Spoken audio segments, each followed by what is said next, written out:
Sumbangan seterusnya Adam Smith dalam pemikiran ekonomi di Eropah pada abad ke-18 dan ke-19 adalah berkaitan dengan apa yang dikatakan sebagai pengumpulan modal.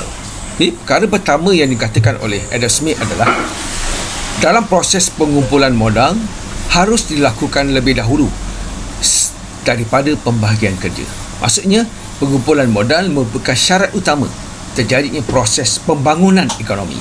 Dengan demikian, permasalahan pembangunan ekonomi secara luas adalah kemampuan manusia untuk lebih banyak menabung dan menanam modal.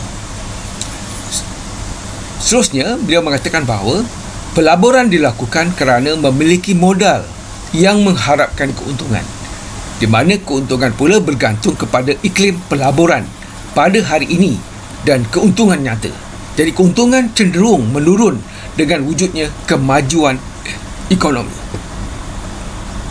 Beliau menggambarkan bahawa pada waktu pengumpulan modal yang cepat, maka persaingan meningkat antara pemilik modal dengan sendirinya akan meningkatkan upah dan pada akhirnya akan menurunkan keuntungan pemilik modal.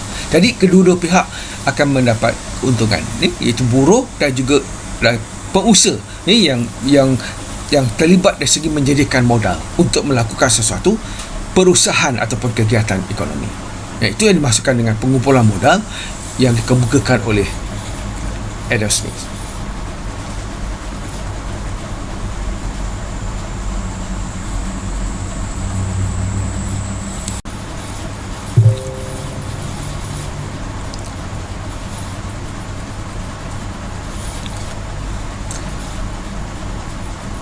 Sumbangan seterusnya Adam Smith dalam perkembangan pemikiran ekonomi di Eropah pada abad ke-18 dan ke-19, beliau telah menerbitkan sebuah buku yang bertajuk The Theory of Moral Sentiment ataupun teori sentimen moral.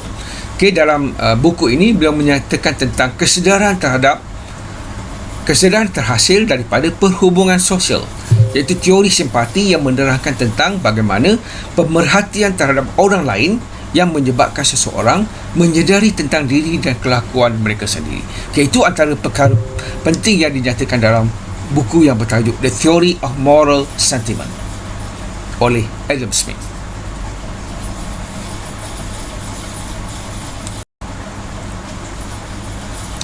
Sumbangan terpenting Adam Smith dari segi pemikiran ekonomi di Eropah pada abad 18 dan 19 adalah berkaitan dengan penulisan sebuah buku yang bertajuk The Wealth of Nation.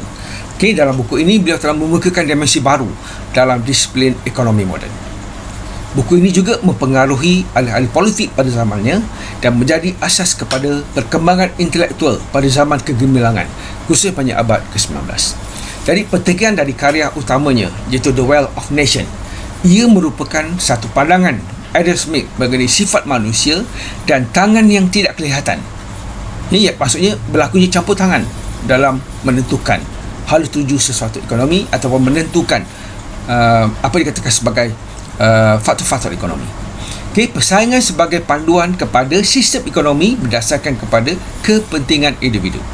Sekiranya seseorang melihat revolusi industri awal pada abad ke-19 dan kelahiran Marxis pada tahun 1848 sebagai dipengaruhi secara langsung oleh teori-teori yang dikemukakan oleh Adam Smith, maka kesannya terhadap sejarah pada abad ke-20 sangat besar, tidak boleh diukur atas sumbangan yang dihasilkan oleh Adam Smith, terutamanya dari segi pemikiran ekonomi moden pada waktu itu.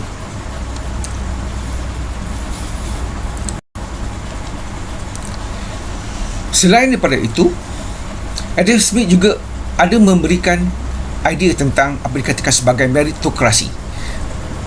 Pentingnya meritokrasi. Pertama, bagi Adam Smith, sistem ini digunakan oleh institusi untuk memilih pekerja yang memikul tanggungjawab berdasarkan kepada kemampuan dan bakatnya. Jadi dua perkara yang penting, kemampuan dan bakatnya.